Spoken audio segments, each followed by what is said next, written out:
ब्रह्मसूत्रम,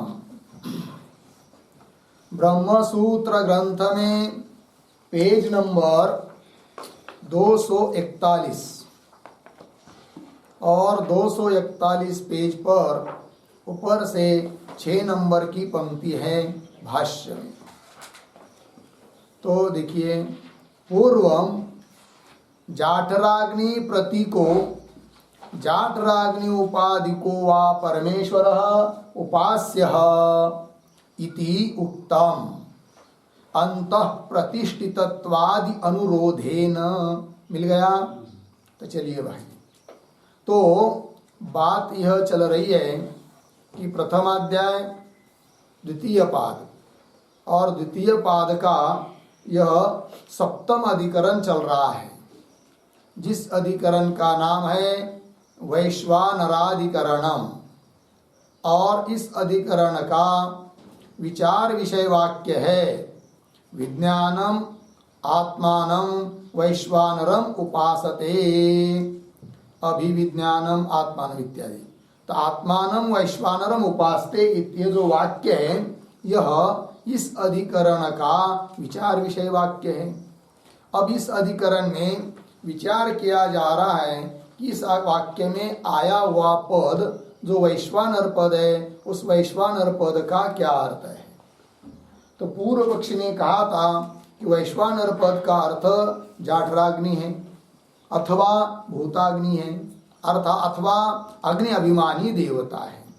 किंतु उस पूर्व पक्षी के बात का खंडन करके सिद्धांतियों ने सिद्ध किया कि वैश्वानर शब्द का अर्थ जाठराग्नि आदि नहीं है, अपितु परमात्मा ही अर्थ है। इस बात को बताया था। तो फिर बोलेंगे भाई ऐसा कैसा कह रहे हो, जबकि श्रुति कह रही है स एष अग्नि वैश्वानर। तो अग्नि को वैश्वानर शब्द से बोला गया है और लोगों में भी वैश्वानर शब्द अग्नि में रूढ़ है। तो वैश्वानर शब्द से अर्थ, शब्द का अर्थ अग्नि ही कर लो। तो कौन अग्नि? जाठराग्नि, ऐसा पूर्व पक्षी बोलता है। तब सिद्धांतियों ने पुनः उसको बताया कि अरे भाई, जाठराग्नि आदि जो है ना, वह तो क्या उस उपास्य तत्व जो वैश्वानर अर्थात परमात्मा है, उसका प्रतीक माना गया है जाठराग्नि को। उसको प्रतीक करके उस परमात्मा की ही उपासना बताइए। एक बात, क्यों उस परमात्मा की उपाधि है जाठराग्नि, तो जाठराग्नि को उपाधि करके उपासना बताई है परमेश्वर की। वो तो उपाधि मात्र है केवल, जाठराग्नि क्यों प्रतीक मात्र है, ये बात कही। अब सिद्धांति पुनः कह रहे, सिद्धांति मतलब वेदांति, उनमें एक जैमिनी नाम के आचार्य हुए हैं, वे कहते हैं कि वैश्वानर शब्द क्या, कि वैश्वानर शब्द का अर्थ परमात्मा है और परमात्मा की उपासना है। किंतु जाठराग्नि क्या है फिर? तो जाठराग्नि उस परमात्मा का प्रतीक है। क्यों? उपास्य तत्व का। क्यों? जाठराग्नि उस उपास्य परमात्मा तत्व की उपाधि है, ये पीछे कहा। अब जैमिनी महाराज कहते हैं कि जरूरत नहीं है कि जाठराग्नि को प्रतीक मानने की और जाठराग्नि को उपाधि मानने की। तो उपाधि या प्रतीक माने बिना भी सीधा वैश्वानर शब्द का अर्थ परमात्मा ही हो जाएगा और परमात्मा की ही ये उपासना है, ये बात सिद्ध हो जाएगी। जाठराग्नि को न तो प्रतीक मानने की जरूरत है, न तो उपाधि मानने की जरूरत है। यही बात कह रहे जैमिनी आचार्य सूत्र के माध्यम से। तो सूत्र का उच्चारण करते हैं, साक्षादप्य विरोधम जैमिनी, साक्षादप्य विरोधम जैमिनी। ठीक, साक्षात अपि अविरोधम जैमिनी। ठीक है। तो चलिए इस सूत्र के बारे में थोड़ा लिख लेते हैं हम लोग। लिखिए, सूत्रावतरणम,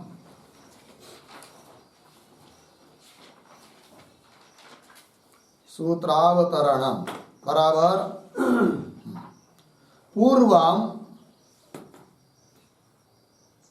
पूर्वम अंतः प्रतिष्ठितत्वादि अंतः प्रतिष्ठितत्वादि अनुरोधेन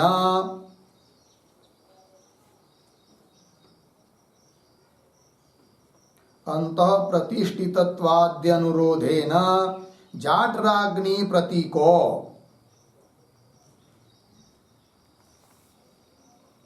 जाठराग्नि प्रतीकः आगे जाठराग्न्युपाधिको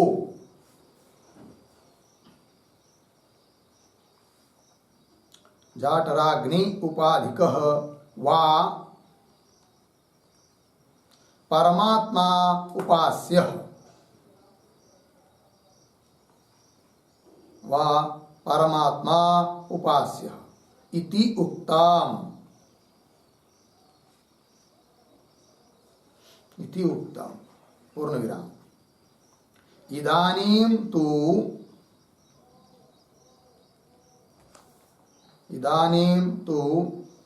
विना एव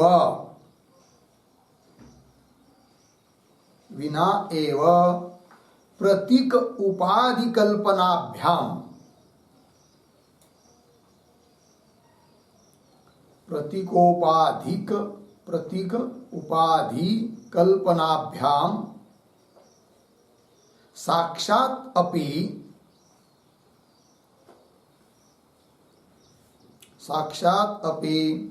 वैश्वानर शब्देन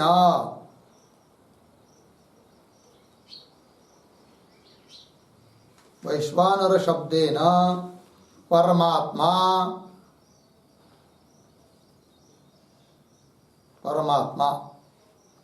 उपासना परिग्रहे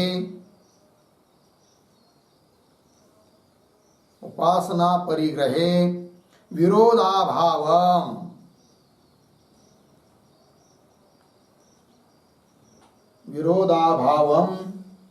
जैमिनिः आचार्यः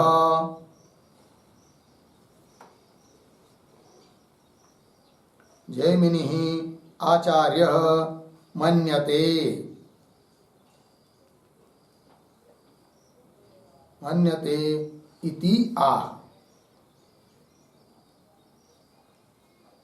आह। फिर नीचे सूत्रम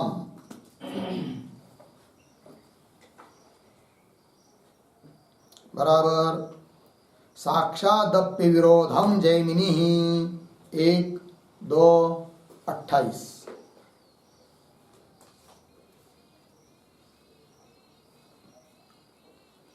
पदच्छेद साक्षात अपि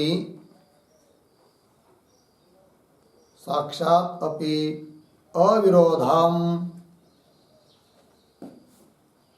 जैमिनी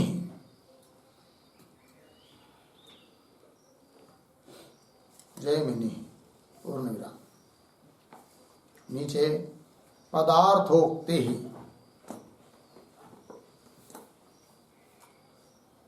प्रतिगय साक्षात अपि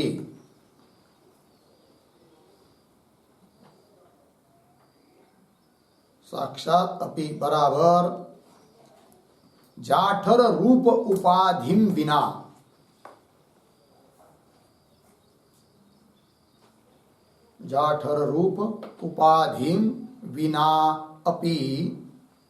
विना अपि तथा जाठराग्नि प्रतीकम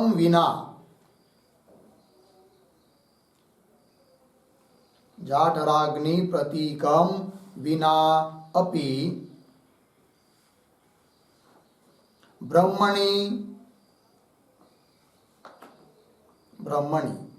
वैश्वानर शब्दस्य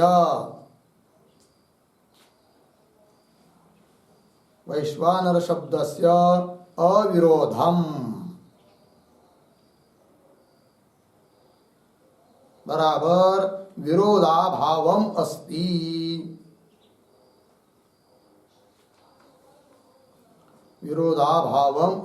पूर्णविराम अर्थात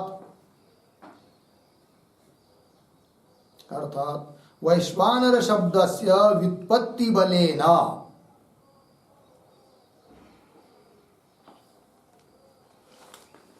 वैश्वानर शब्दस्य व्युत्पत्ति बलेन परमात्मा अर्थः भवति।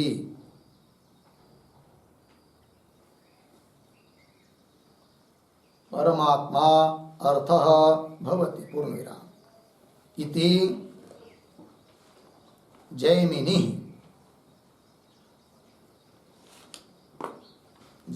बराबर जैमिनि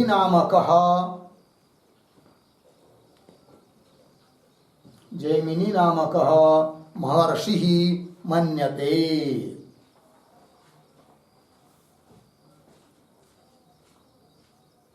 महर्षिः मन्यते इति।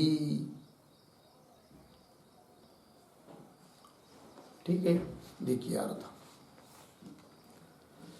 तो पूर्व अर्थात 26 नंबर का सूत्र का व्याख्यान करते समय क्या कि अंत प्रतिष्ठितत्वादि अनुरोधेन, कि वह परमेश्वर वैश्वानर क्या है भाई, कि जो उपास्य है वह आत बैठा हुआ है, अंत प्रतिष्ठित है, देह के भीतर है, उसके अनुरोध से। तो फिर वो देह के भीतर कौन होगा? जाठराग्नि होगा। तो फिर जाठराग्नि को भी लेना पड़ रहा है बीच में। तब अंत प्रतिष्ठितत्वादि अनुरोधेन, उसके अनुषंग से अनुरोध से जाठराग्नि प्रतीक, जाठराग्नि को प्रतीक बना दिया। फिर कह दिया कि उपास्य तो परमात्मा ही है, किंतु उस परमात्मा का प्रतीक है कौन? जाठराग्नि। एक बात, जाठराग्नि प्रतीक क्यों हुआ?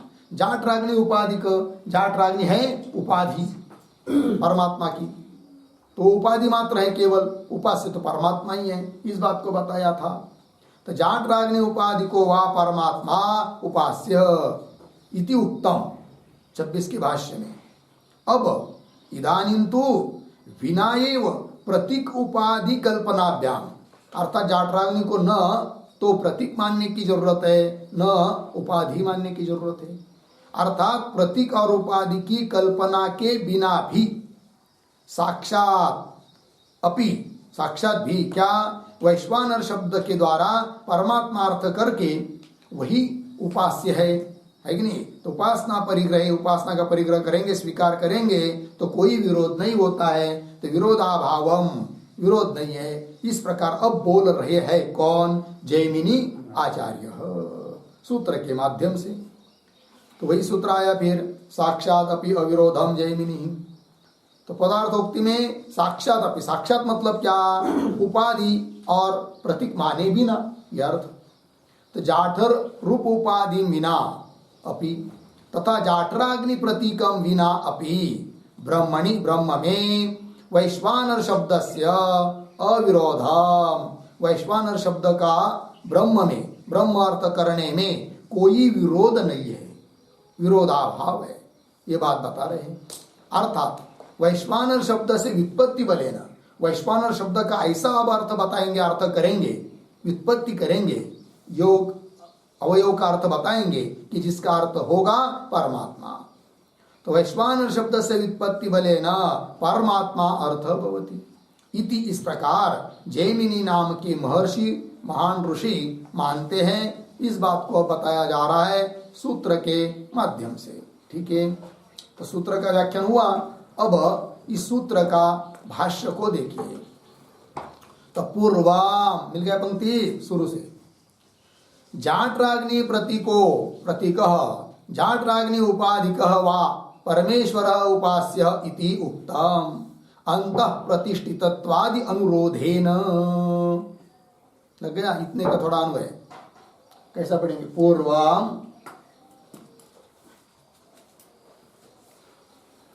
अंतः प्रतिष्ठितत्वादि अनुरोधेन,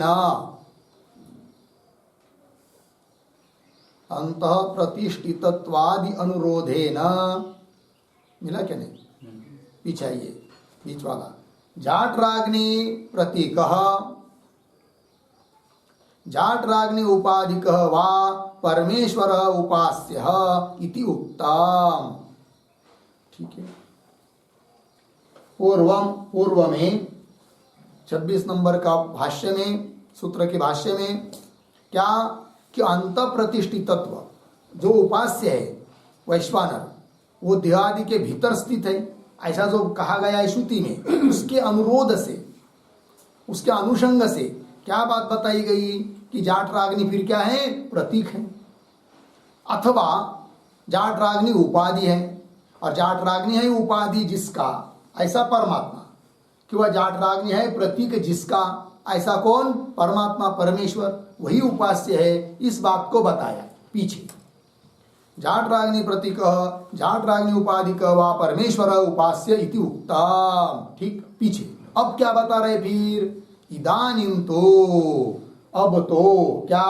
देखिए, इदानीम तो विना एव प्रतीक उपाधि कल्पनाभ्याम साक्षात अपि परमेश्वरोपासन परिग्रहे न कश्चित विरोधः इति जैमिनी आचार्य मन्यते। हो गया। तो इदानीम से लेकर मन्यते तक जितना भाग पढ़ा गया है उतने का थोड़ा सा अन्वय देखिए। इदानीम तो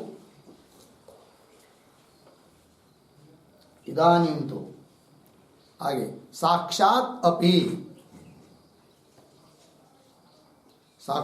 अपि पीछे प्रतीक उपाधि कल्पनाभ्याम, उसके पीछे विना एव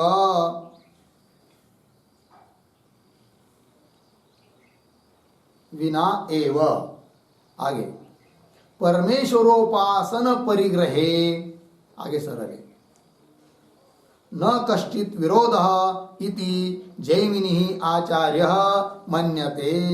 ठीक है, देखिए भाई अर्थ। इदानीम तु, अब तो, साक्षात अपि ये प्रतीक है, उसका अर्थ कर रहे क्या? प्रतीक उपाधि कल्पनाभ्याम विना। साक्षात का मतलब प्रतीक की कल्पना के किए बिना जाटराग्नि को प्रतीक मानने की जरूरत नहीं है, और जाटराग्नि उपाधि है इस बात की भी कल्पना करने की जरूरत नहीं है, वो कल्पना किए बिना ही। साक्षात अपि प्रतीक उपाधि कल्पनाभ्याम विना एव क्या जी? परमेश्वरोपासन परिग्रहे, परमेश्वर ही उपास्य है, उसकी उपासना ही बताई है, ऐसा परिग्रह करने पर भी न कश्चित विरोध, कोई विरोध नहीं है। इति जैमिनी आचार्य मन्यते, इस प्रकार जैमिनी नाम के आचार्य कहते हैं। लग गया पंक्ति? चलिए, अब कैसा विरोध नहीं है, क्या क्या क्या वैश्वानर शब्द की उत्पत्ति है, वो सब आ रहा है एक क्रम से भाष्य में। उसके पहले यहाँ पर जो आया है प्रतीक उपाधि कल्पनाभ्याम विना एव, उस पर एक वाक्य लिखते हैं। देखिए, जाटराग्नि संबंधम विना,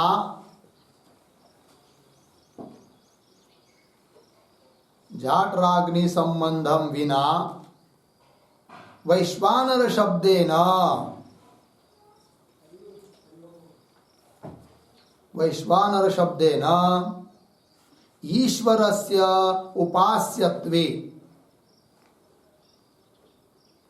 ईश्वरस्य उपास्यत्वे अपि शब्दादि अविरोधम, शब्दादि अविरोधम जैमिनी मन्यते, जैमिनी मन्यते इत्यर्थः। ठीक है, देखो भाई अर्थ। तो जाटराग्नि संबंधम विना, जाटराग्नि का कोई संबंध नहीं, न प्रतीक के रूप में न उपाधि के रूप में, उसके बिना ही वैश्वानर शब्द के द्वारा ईश्वर ही उपास्य है, ऐसा सीधा मान लेते हैं तो भी कोई विरोध नहीं है, अर्थात शब्दादि को कोई विरोध नहीं है। शब्दादि का अविरोध मत विरोध नहीं है। कौन शब्दादि? कि जो 26 नंबर के सूत्र में पहला ही पद आया था शब्दादिभ्य, शब्दादि के साथ विरोध होगा ऐसा पूर्व पक्षी बोला था। तो कौन शब्द? वैश्वानर शब्द के साथ विरोध होगा और अग्नि शब्द के साथ विरोध होगा, ऐसा कहा था पूर्व पक्षी ने। क्यों? तो वैश्वानर शब्द तो अग्नि अन्य अर्थ में रूढ़ है और आप तो अर्थ कर रहे परमात्मा, तो विरोध होगा उस वैश्वानर शब्द के साथ। और वह अग्नि शब्द का अर्थ अग्नि होता है कि नहीं, और आप तो अर्थ कर रहे हैं वैश्वानर अग्नि, तो क्या तो उपास्य वैश्वानर शब्द से परमात्मा ले रहे हो। और जबकि श्रुति ने कहा है यह एष अग्नि ही वैश्वानर, अग्नि का है तो अग्नि शब्द के साथ भी विरोध होगा, वैश्वानर शब्द के साथ भी विरोध होगा, ऐसा कहा था पूर्व पक्षी ने। अब सिद्धांती कह रहे हैं कोई विरोध नहीं होगा, वैश्वानर शब्द का अर्थ सीधा परमात्मा ही है। तो बोलेंगे कैसा विरोध नहीं होगा, फिर बताओ फिर वैश्वानर शब्द का क्या अर्थ करने जा रहे हैं आप, तो आएगा आगे भाष्य में, इसी सूत्र के भाष्य में। आगे चलिए, तो इतनी बात हो गई। आगे ननु आ रहा है ना पंक्ति, तो ननु जाठराग्नि अपरिग्रहे अंत प्रतिष्ठितत्व वचनाम शब्दादीनि च कारणानि विरुद्धे रन इति, ये पूर्व पक्षी हुआ।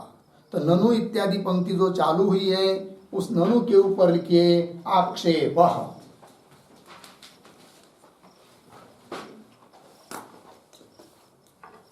आक्षेप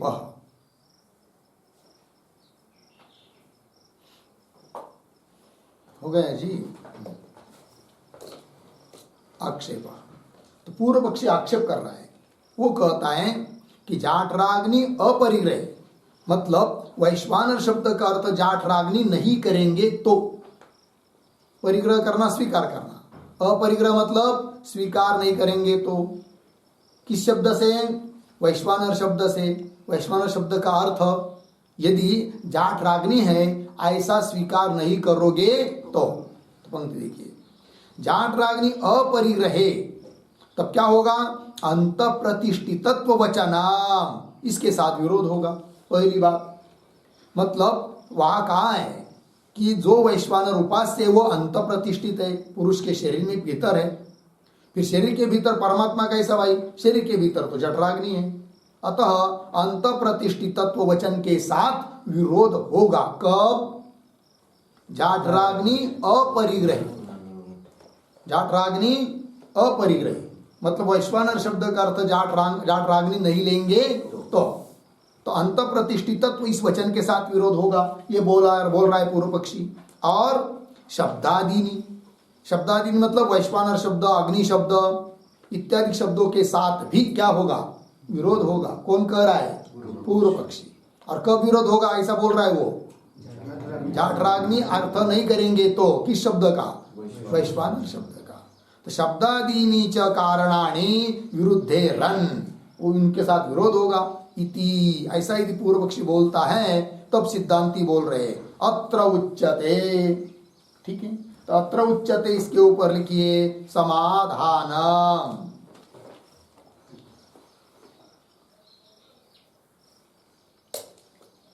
समाधानम।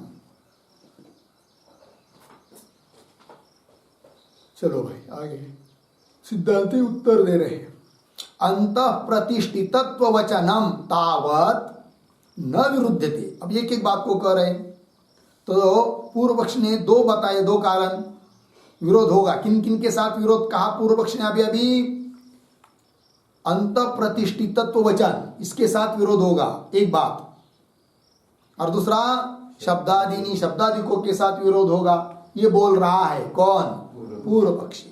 उन दो बातों में से पहली जो बात है कि पूर्व पक्षी ने कहा था कि अंत प्रतिष्ठितत्व वचन के साथ विरोध होगा, तो उसके साथ विरोध नहीं होगा, इस बात को अब कह रहे पहले सिद्धांती। फिर उसके बाद कहेंगे कि जो शब्द है वैश्वानर शब्द और अग्नि शब्द, उनके साथ भी विरोध नहीं होगा, ये बाद में कहेंगे। कब, वैश्वानर शब्द का अर्थ सीधा परमात्मा करेंगे, परमेश्वर करेंगे तो भी इन दोनों प्रकार का विरोध नहीं होगा, ये कह रहे सिद्धांती। तो देखिए भाई, अत्र उच्यते अंतम अंत प्रतिष्ठितत्व वचनम तावत न विरुद्धते। वैश्वानर शब्द का अर्थ सीधा परमात्मा करेंगे तो भी अंत प्रतिष्ठितत्व इस वचन के साथ विरोध नहीं होगा। कैसे विरोध नहीं होगा, वो आगे के पंक्ति में दे रहे हैं।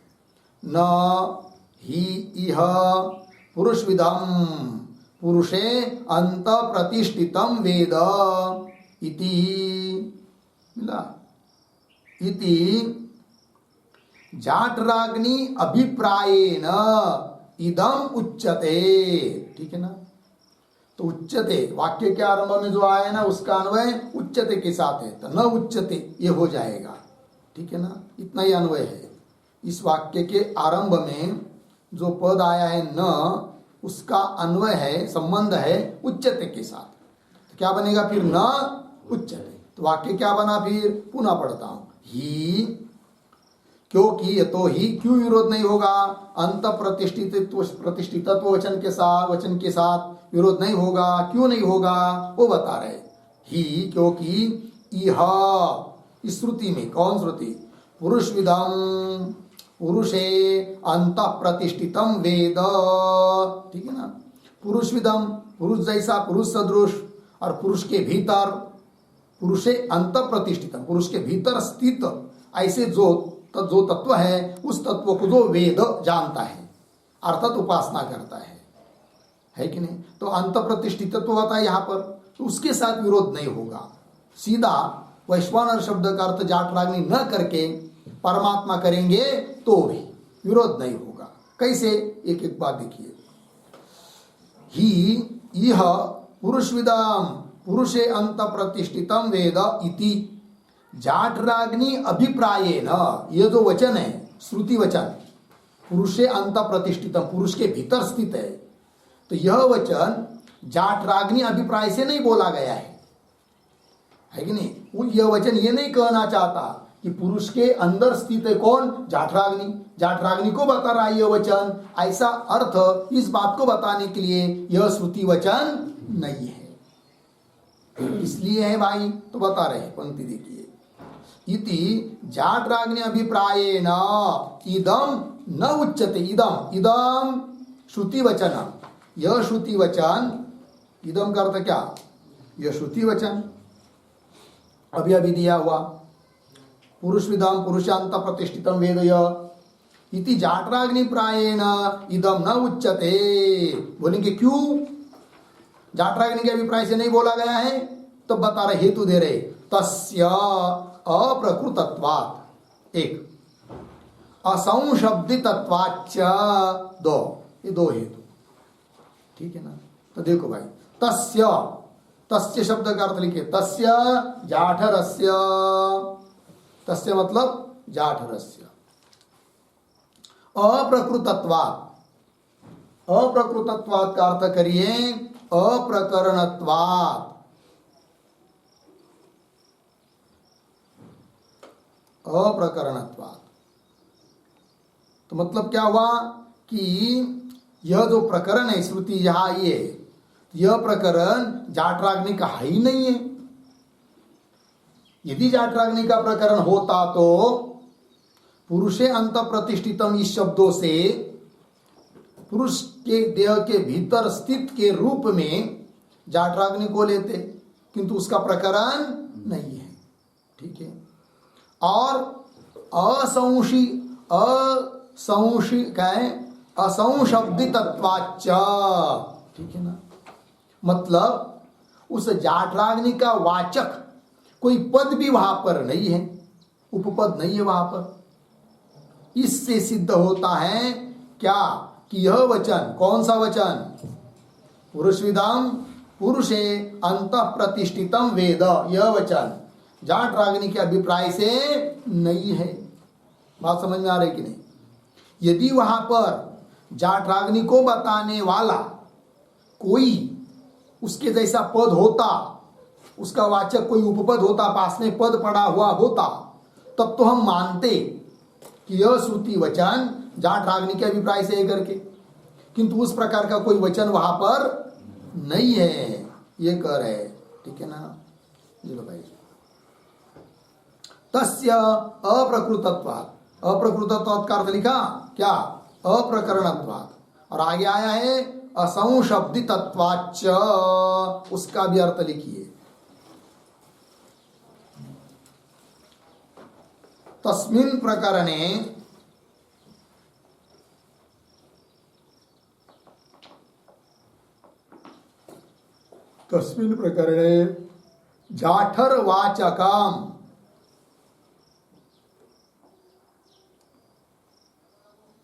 जाठरवाचकम् उपपदं नास्ति। उपपदं नास्ति इत्यर्थः। पूर्ण विराम। आगे थोड़ा। अज्ञादि शब्दः अपि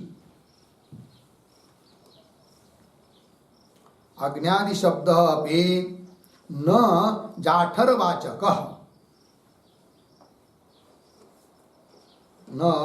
जाठरवाचकः अर्धविराम। किंतु ईश्वरवाचक अस्ति।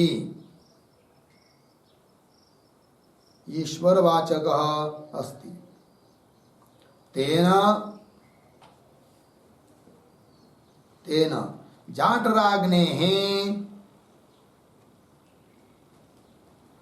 जाठराग्नेः असंशब्दितत्वं भवति।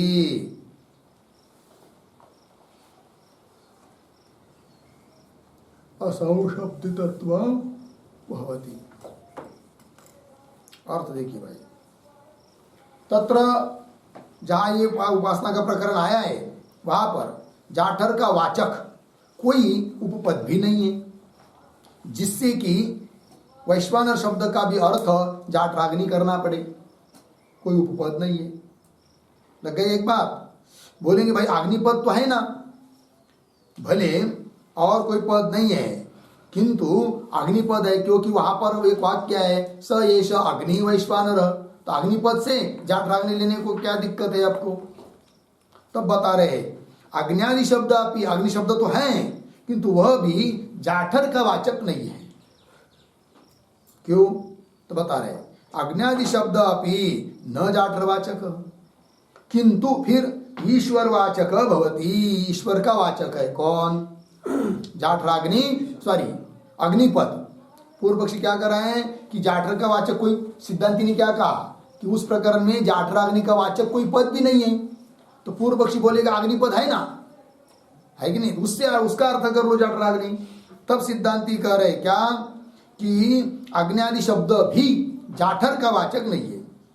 फिर क्या है उस अग्नि शब्द का अर्थ? तो वहां पर आए हुए अग्नि शब्द का अर्थ भी ईश्वर ही है। मतलब वैश्वानर शब्द का अर्थ भी परमेश्वर और अग्नि शब्द का अर्थ भी परमेश्वर ही है कि नहीं? अतः सीधा वैश्वानर शब्द का अर्थ परमात्मा है, जाठराग्नि कुछ नहीं है। इसलिए कोई विरोध नहीं है। अंत प्रतिष्ठितत्व इसके साथ विरोध नहीं है, क्योंकि अंत प्रतिष्ठित के रूप में जाठराग्नि है ऐसा बताने का तात्पर्य ही श्रुति का नहीं है। ठीक है ना? हाँ, अज्ञादि शब्द अपि न जाठरवाचक किंतु ईश्वरवाचक अस्ति। तेन क्या, उससे क्या सिद्ध हुआ? जाठराग्ने असंशब्दितत्वम्, मतलब जाठरवाचक कोई पद नहीं है, ये उसका अर्थ है उस शब्द का। लग गया? चलिए मूल में तो क्या कहा? अंत प्रतिष्ठितत्व वचनम तावत न विरुध्यते। क्यों ही इह पुरुषविदाम पुरुषे अंत प्रतिष्ठितम वेद इति जाठराग्नि प्रायेण इदम न उच्यते। एक बात कही, क्यों? तस्य अप्रकृतत्वात् और असंशब्दितत्वात्, मतलब उसका वाचक कोई पद भी वहां पर नहीं है। अग्निपद है, उसका भी अर्थ परमात्मा है। तो बोलेंगे अग्नि शब्द का अर्थ परमेश्वर कैसा होगा, बताओ जरा। तो बता रहे भगवान भाष्यकार, वैश्वानर शब्द का अर्थ भी बता रहे हैं और अग्नि शब्द का भी अर्थ बता रहे हैं, परमेश्वर है करके। ठीक है, तो वही आक्षेप करके पूछ रहा है पूर्व पक्ष।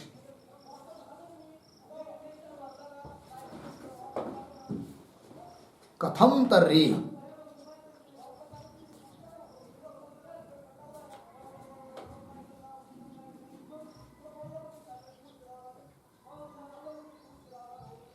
कथम तर्री, प्रश्न चिन्ह। कथम तर्री के ऊपर लिखिए आक्षेप।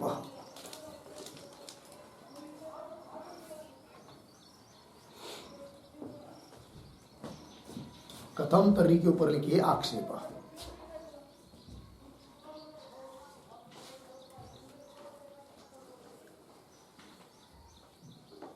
आक्षेप लिखा, उसका अर्थ लिखिए जरा कथम तर्री का।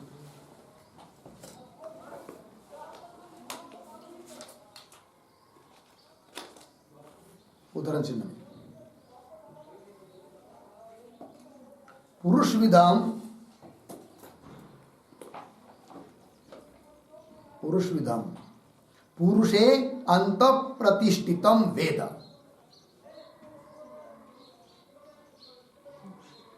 पुरुष विधाम पुरुषे अंत प्रतिष्ठितम वेद।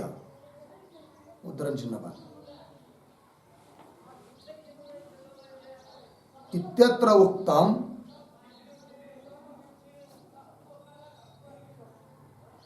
इत्यत्र उक्तम अंत प्रतिष्ठितम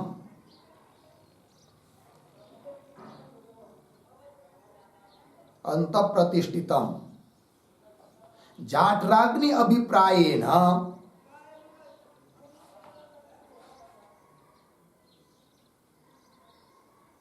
जाठराग्नि अभिप्रायेण नास्ति तर्हि तर्हि केन अभिप्रायेण अस्ति। तर्हि केन अभिप्रायेण अस्ति इत्यर्थः। ठीक है, चलिए भाई, कथम तर्री का अभिप्राय क्या कि पुरुष विदम पुरुषे अंत प्रतिष्ठितम वेद, यहां पर आया हुआ अंत प्रतिष्ठितत्व यह वचन क्या जाठराग्नि के अभिप्राय से नहीं है तो किसके अभिप्राय से फिर बताओ। ये पूछ रहा है कौन, पूर्व पक्षी, कथम तर्री शब्द से। तो आगे यत् प्रकृता मिल गया, तो यत् प्रकृतम के ऊपर लिखिए समाधानम।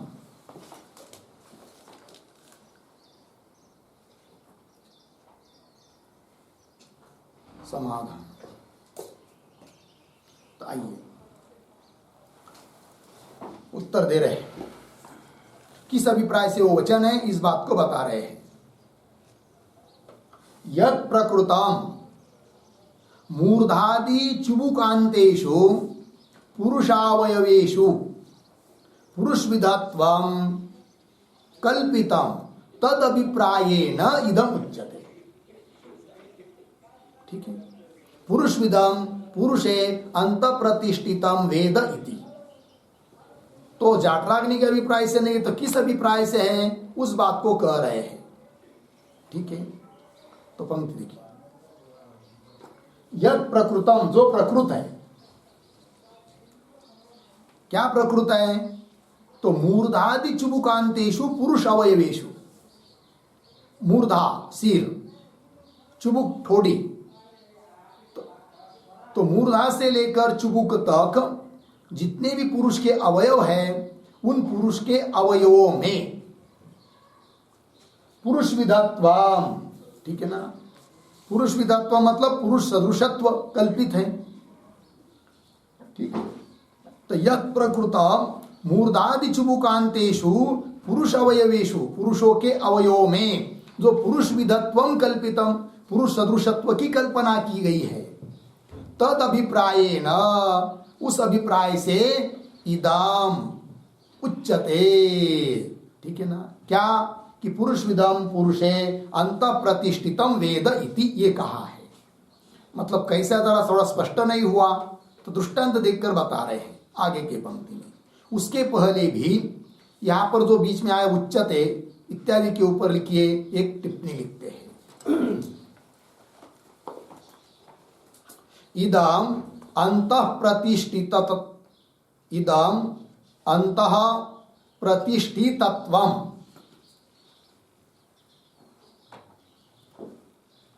अंतः प्रतिष्ठितत्वम वृक्षे शाखावत,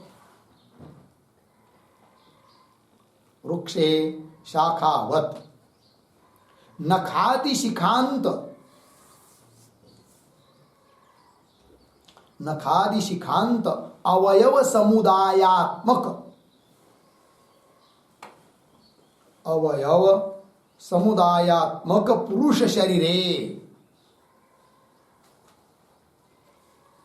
पुरुष शरीरे मूर्धादि,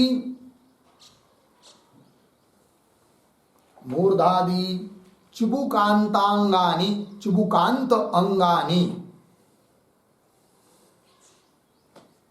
चुबुकांत अंगानि प्रतिष्ठितानि, प्रतिष्ठितानि अर्धविराम, तेषु संपन्नः, तेषु संपन्नः वैश्वानरः, वैश्वानरः पुरुषे, पुरुषे अंतः प्रतिष्ठितः, अंतः प्रतिष्ठितः इति उच्यते, इति उच्यते अर्धविराम। अतः यथा, यथा शाकास्तस्य पक्षिणः, शाकास्तस्य पक्षिणः वृक्षान्तस्तत्वं, वृक्षान्तस्तत्वं तथा, तथा वैश्वानरस्य, वैश्वानरस्य पुरुषान्तस्तत्वं भवति, पुरुषान्तस्तत्वं भवति इत्यर्थः। पूर्णविराम। और थोड़ा, ईश्वरस्य, ईश्वरस्य पुरुष अवयवेषु, पुरुष अवयवेषु संपादनात्, संपादनात् पुरुषविधत्वं, पुरुषविधत्वं बराबर पुरुष सदृशत्वं, पुरुष सदृशत्वं अंतस्तत्वं च अस्ति, अंतस्तत्वं च अस्ति इत्यर्थः। ठीक है, देखिए भाई अर्थ। तो इदम अंत प्रतिष्ठितत्वम, यह जो वचन है अंत प्रतिष्ठित जो बताया गया है वो जाठराग्नि के अभिप्राय से नहीं, मतलब श्रुति जाठराग्नि अंदर स्थित है इस बात को बताना नहीं चाहती है। फिर किस बात को बताना चाहती है? अब तो वैश्वानर शब्द का अर्थ परमात्मा है, फिर इस वचन को कैसा लगाएंगे कि अंदर स्थित है करके, किस अभिप्राय से वो वचन है वो दिया जा रहा है।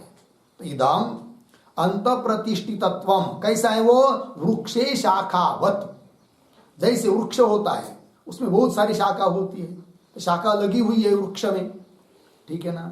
तो जैसे वृक्ष में बहुत सारी शाखा है, वो शाखाएं वृक्ष के भीतर स्थित है, जैसा ये होता है उस प्रकार क्या नखादि शिकांत अवयव समुदायात्मक पुरुष शरीर, नख से लेकर शिका तक जितने भी अवयव का समुदाय है उस अवयव समुदायात्मक पुरुष के शरीर में, तो मूर्धादि चुबुकांतानी अंगानी, मूर्धा से लेकर चुबुक तक जितने भी अंग है, अंगानी प्रतिष्ठितानी, वो अंग सब उस पुरुष के शरीर में स्थित है, ठीक है ना। और तेषु उन अंगों में संपन्न है कौन? वैश्वानर परमात्मा स्थित है, नहीं?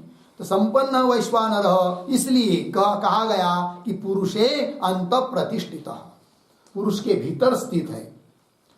पुरुष के भीतर स्थित है मतलब अग्नि जठराग्नि के रूप में नहीं, तो पुरुष शरीर के रूप में वो परमात्मा ही स्थित है, सभी अवयवों में विद्यमान है। अध्यात्म भी और आदिदैव भी, सभी जगह। तो पुरुषे अंत प्रतिष्ठित इति उच्यते। अतः यथा जिस प्रकार शाखास्तस्य पक्षिण, वृक्ष की शाखाओं के भीतर बैठे रहते बहुत सारे पक्षी, तो वो पक्षी के लिए बोला जाता है क्या, वृक्ष के भीतर पक्षी बैठे हैं। तो वृक्ष के भीतर बैठे हैं किंतु वृक्ष के साथ वस्तुतः उसका कोई संबंध नहीं है। उसी प्रकार द्युमूर्धादि जो अवयव है, अध्यात्म मतलब इस शरीर के, और आदिदेव द्युलोक आदि वो जो भगवान के अवयव बताए, उन सभी जगह वो परमात्मा स्थित है। और इन शरीर आदि के अवयवों के साथ वस्तुतः उसका कोई संबंध भी नहीं है, ये कह रहे हैं। यथा शाखास्तस्य पक्षिणः वृक्षांतस्तत्व, वृक्ष के भीतर ये बोला जाता है, तथा वैश्वानरस्य पुरुषांतस्तत्वं भवति, उस प्रकार वैश्वानर परमात्मा भी पुरुषों के शरीर के भीतर विद्यमान है।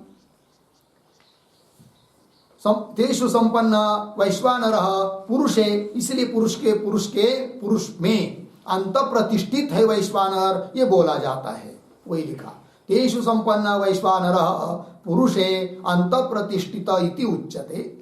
अतः यथा शाखास्तस्य पक्षिणः, है कि नहीं, शाखा ये हुआ ना पंक्ति, क्या चल रहा है, हाँ, तथा वैश्वानरस्य पुरुषांतस्तत्वं भवति, उस प्रकार वैश्वानर भी पुरुष के भीतर विद्यमान है। तात्पर्य क्या और स्पष्ट कर रहे, ईश्वरस्य पुरुष अवयवेषु संपादनात्, ईश्वर पुरुष के अवयवों में भी हैं, अतः पुरुष विधत्वम भी उसको बोलते हैं, पुरुष सदृशत्व।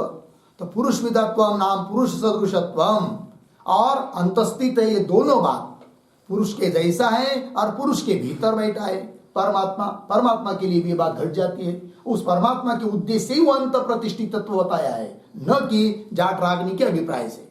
तो वही कह रहे हैं, पुरुष सदृशत्वम अंतस्तत्वम च अस्ति इत्यर्थ। लगे पंक्ति, आइए मूल में, यथा वृक्षे शाखां प्रतिष्ठितां पश्यति इति तद्वत्, वही दृष्टांत दिया है कि जैसे वृक्ष में शाखा प्रतिष्ठित देखा जाता है, उसी प्रकार वह परमात्मा पुरुष के शरीर में भी स्थित है। पुरुष के शरीर में ही है ऐसी बात नहीं, संपूर्ण यच्चावत चराचर में व्याप्त है, क्योंकि वही सबका अधिष्ठान और कारण है कि नहीं, वही। तो प्रतिष्ठितां पश्यति इति तद्वत्, एक बात ये हो गई, संगति लगा दी। क्या हुआ कि वैश्वानर शब्द का अर्थ सीधा परमात्मा है, जाट रागनी को बीच में लेने की जरूरत नहीं है। फिर अंत प्रतिष्ठित कैसा है वो भी बात बता दी।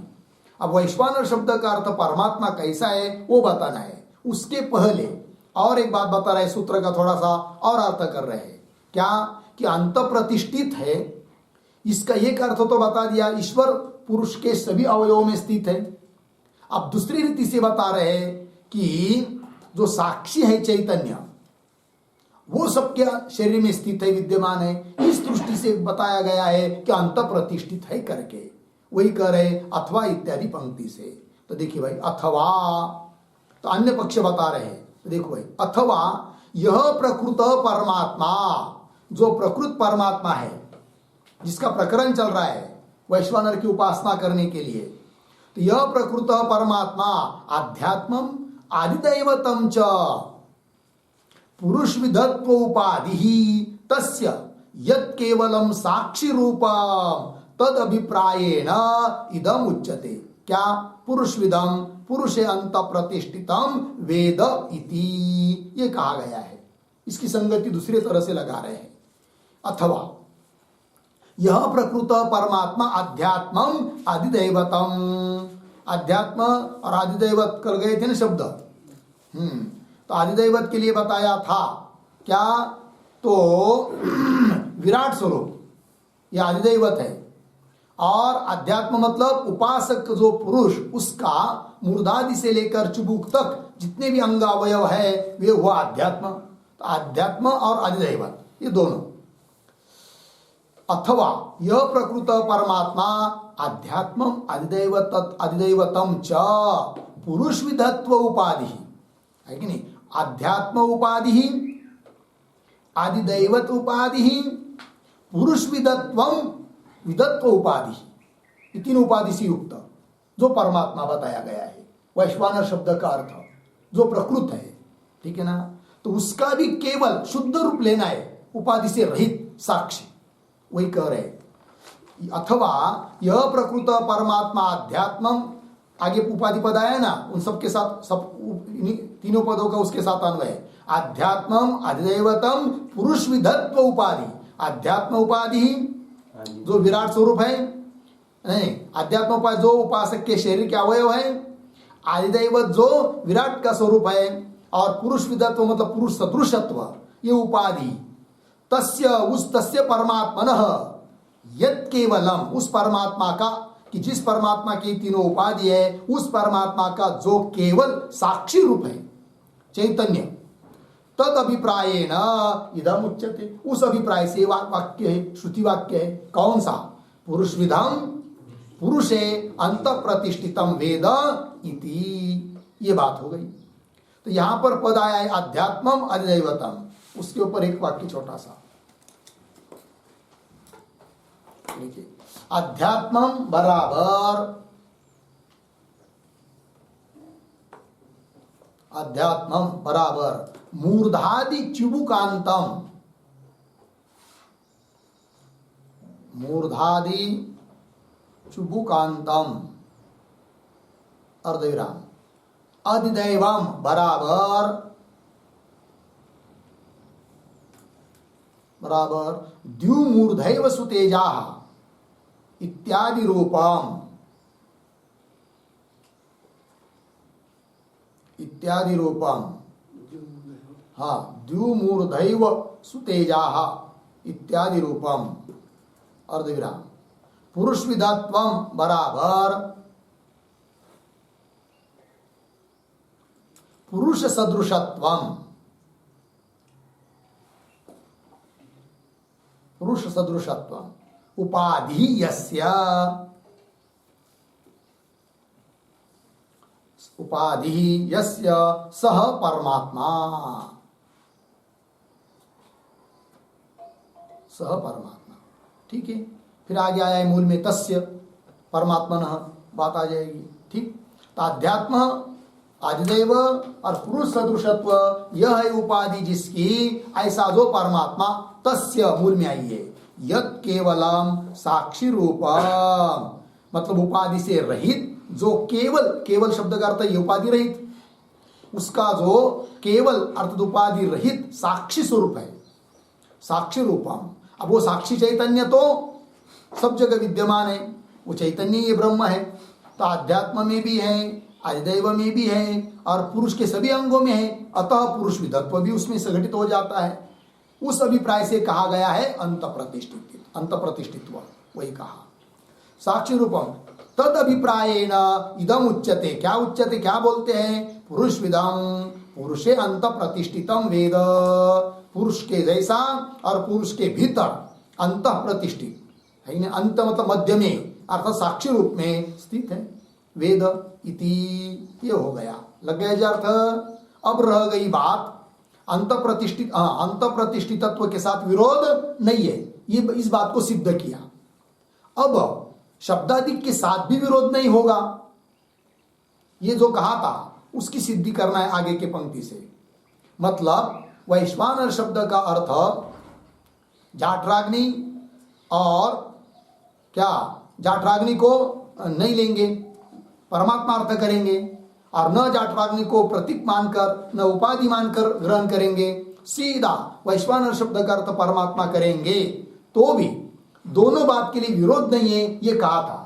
दोनों बात मतलब अंत प्रतिष्ठित है, इस बात के लिए भी विरोध नहीं है, वो कैसा नहीं, इस बात को बताया। अब शब्दादिक के साथ भी विरोध नहीं है, शब्द मतलब वैश्वानर शब्द और अग्नि शब्द, इनके साथ भी विरोध नहीं होता है, इस बात को कहने जा रहे भगवान भाष्यकार निश्चिते च इत्यादि पंक्ति के द्वारा। तो निश्चिते, इसके पूर्व में एक छोटा वाक्य लिखते हैं, एवं एवं अंतः प्रतिष्ठितत्व उक्ते है,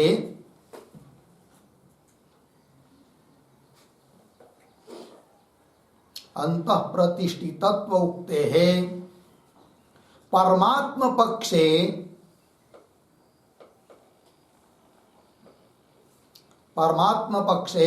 अविरोधम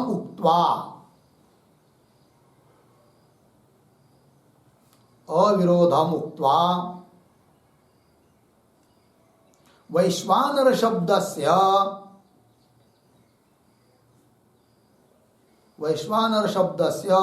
अविरोधम आह।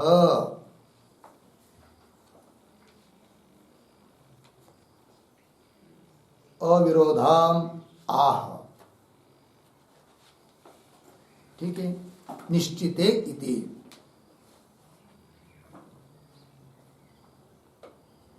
निश्चिते इति, ठीक है। देखो भाई अर्थ, एवं इस प्रकार से अंत प्रतिष्ठितत्व मुक्ति का परमात्मा पक्ष में, वैश्वानर शब्द का अर्थ परमात्मा करने पर सीधा, तो अंत प्रतिष्ठितत्व मुक्ति का अविरोध दिखाया अभी तक।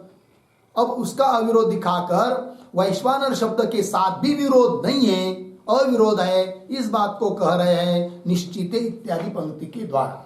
तो पंक्ति को देखिए, निश्चिते च पूर्वापरालोचन वशेन परमात्म परिग्रहे तद विषय एव वैश्वानर शब्द केनचित योगेन वर्तिष्यते।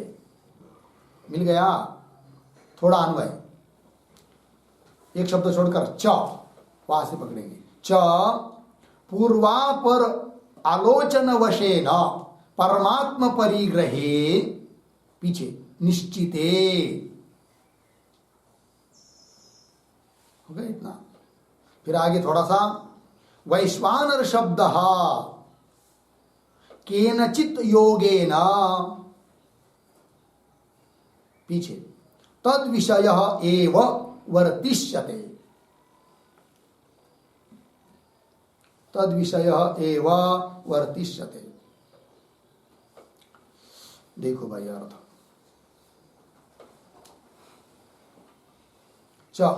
पूर्वापर, पूर्व का, पीछे का मतलब उपक्रम, उपसंहार, बीच में सभी बातों का, सभी श्रुति वचनों का आलोचन करने पर, चिंतन करने पर जब सिद्ध हो जाता है कि वैश्वानर शब्द का अर्थ परमात्मा है, तब ऐसी स्थिति में वैश्वानर शब्द का अर्थ परमात्मा कैसा होगा, इस प्रकार से ही वैश्वानर शब्द की व्युत्पत्ति करनी चाहिए, है कि नहीं? ये कह रहे क्या, च पूर्वापर आलोचन वशेन, आलोचन बलेन, चिंतन बलेन, पूर्व पर सभी उपक्रम उपसंहार का चिंतन करने से परमात्मा परिग्रहे निश्चिते, वैश्वानर शब्द का अर्थ परमात्मा ही है ऐसा निश्चय होने पर, फिर क्या, वैश्वानर शब्द, फिर वो जो शब्दशार्थ निकलना है वो कैसा करेंगे फिर, तो वैश्वानर शब्द केनचित योगेन, किसी येन केन प्रकार से, किसी ऐसी उत्पत्ति बताकर, तद विषय एव वर्तिष्यते, तद विषय एव, तद विषय परमात्मा विषय, परमात्मा विषय कहीं होना चाहिए, है कि नहीं, होगा, वो करे। तो परिग्रह निश्चित है, केनचित योगेन, योग मतलब अवयव शक्ति, किसी तरह से वैश्वानर शब्द में जो अवयव है, अलग अलग पद है समास, तो उन पदों का भी, पदों से भी कैसा परमात्मा ही अर्थ होगा ऐसा ही अर्थ करना चाहिए। तो केनचित योगेन तद विषय एव, तद विषय कहीं वर्तिष्यते होगा, लग गया। चलिए, तो कैसे वो फिर वो दे रहे हैं, विश्वश्चायम नरश्चेति अर्धविराम, एक व्युत्पत्ति, विश्वेशाम वा अयम नरः, दूसरी उत्पत्ति, विश्वे वा नरः अस्य इति विश्वानरः परमात्मा सर्वात्मत्वात्, और विश्वानरः एव वैश्वानरः। ठीक है, तो व्युत्पत्ति कर रहे तीन तरह से वैश्वानर शब्द की। तो पहली व्युत्पत्ति को देखिए, तो तीन व्युत्पत्ति तीन दृष्टि से कर रहे हैं। तो पहली जो व्युत्पत्ति है विश्वश्चायम नरश्चेति, ये व्युत्पत्ति किस अभिप्राय से भाई, तो लिखिए उसके पूर्व में थोड़ा एक वाक्य, सर्वात्मत्वम आश्रित्य सर्वात्मत्वम आश्रित्य योग वृत्तिम आह, योग वृत्तिम आह विश्व इत्यादि। ठीक है, तो परमात्मा सर्वात्मा है, इस दृष्टि से व्युत्पत्ति कर रहे पहली। देखो भाई, तो क्या व्युत्पत्ति है? विश्वश्च अयम नरश्च इति। क्या अर्थ है इसका? तो उसका अर्थ भी लिखिए। विश्व च बराबर सकल प्रपंच रूप, सकल प्रपंच रूप। आगे अयम नरः, अयम नरः बराबर परमात्मा, परमात्मा इति विश्वानरः, विश्वानरः। ठीक है, देखो भाई, सर्वात्मत्व को लेकर, परमात्मा सर्वात्मा है, सबका आत्मा सबका स्वरूप है, उसको लेकर पहली उत्पत्ति क्या? विश्व च अयम नरः। विश्व च का अर्थ कर दिया सकल प्रपंच रूप, समस्त प्रपंच स्वरूप है। कौन? अयम नरः। अयम नरः परमात्मा, इसलिए उस परमात्मा को कहेंगे विश्वानरः। और विश्वानर ही वैश्वानर है। विश्वानर शब्द का जो अर्थ है वही वैश्वानर शब्द का अर्थ है, क्योंकि विश्वानर शब्द में तद्धित समुद्यक अण प्रत्यय होकर रूप बन जाता है वैश्वानर, स्वार्थ में प्रत्यय है, अन्य उसका अर्थ नहीं है। तो एक व्युत्पत्ति हुई, तो परमात्मा अर्थ निकल आया पहली व्युत्पत्ति के अनुसार। अब दूसरी व्युत्पत्ति को देखिए। दूसरी व्युत्पत्ति है विश्वेशाम, विश्वेशाम वा अयम नरः। तो ये व्युत्पत्ति किस अभिप्राय से की जा रही है? उसके पूर्व में एक वाक्य, सर्व कारणत्वेन योग वृत्तिम आह, सर्व कारणत्वेन योग वृत्तिम आह विश्वेशाम इति। परमात्मा सबका कारण है, इस दृष्टि से अब व्युत्पत्ति कर रहे हैं। तो क्या? तो विश्वेशाम वा अयम नरः, विश्वानरः। तो उसका अर्थ लिख लीजिए, विश्वेशाम बराबर, विश्वेशाम बराबर सर्वेशाम विकाराणाम, सर्वेशाम विकाराणाम वा नरः, नरः बराबर कर्ता इति विश्वानरः। ठीक है, अर्थ देखिए भाई, विश्वेशाम, विश्वेशाम का अर्थ कर दिया सर्वेशाम विकाराणाम, विकार कार्य, विकार शब्द का अर्थ कार्य, जितने भी कार्य है भूत भौतिक प्रपंच, उन सबका वो नर है। नर है मतलब करता है, ऐसा कौन है? परमात्मा। अतः विश्वानर शब्द का अर्थ क्या आया?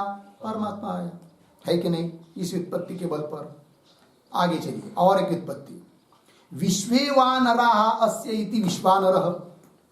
तो ये व्युत्पत्ति किस अभिप्राय से है? तो उसके पूर्व में भी एक वाक्य, सर्वेश्वरत्वेन, सर्वेश्वरत्वेन योग वृत्तिम आह, योग वृत्तिम आह विश्वे इति।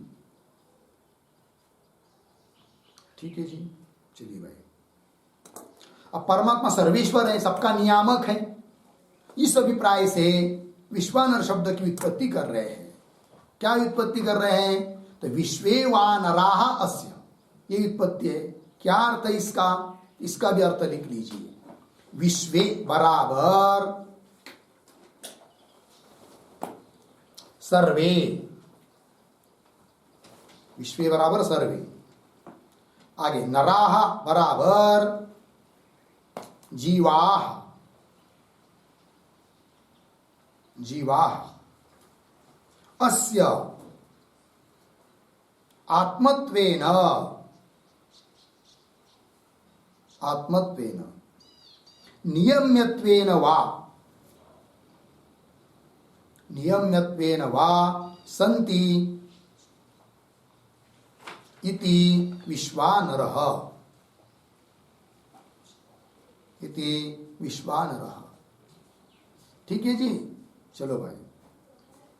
तो देखिए अर्थ, विश्वे मतलब सर्वे, नरः मतलब जीवाः, सभी जीव, अस्य इस परमात्मा के आत्मा है, आत्मत्वेन किंवा नियम्यत्वेन, सबका नियमन करने वाला हुआ है और नियम्य जीव हुई, इसलिए उस परमात्मा को बोलते हैं विश्वानर।